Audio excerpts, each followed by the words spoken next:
Hey guys, Scott here. Today I'm going to do a quick review on this Keurig 2.0 and I'll show you a few of the features that I really like about this.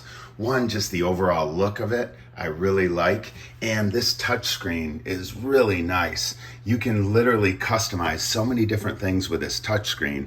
If I press this I right here, I can go into the settings, I can change the language, I can change the clock from here, also have the auto on and off feature. So if I want to have a cup of coffee automatically made at a certain time, I can do that right there.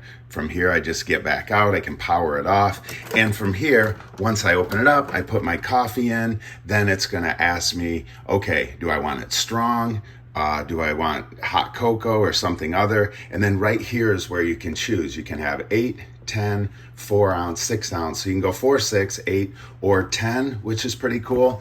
They also have the removable drip tray, and I have a pretty tall travel coffee mug, so I like the fact that I can remove it, and you just put the water in right here in the reservoir and hit the button. Makes you a great cup of coffee and you're ready to go.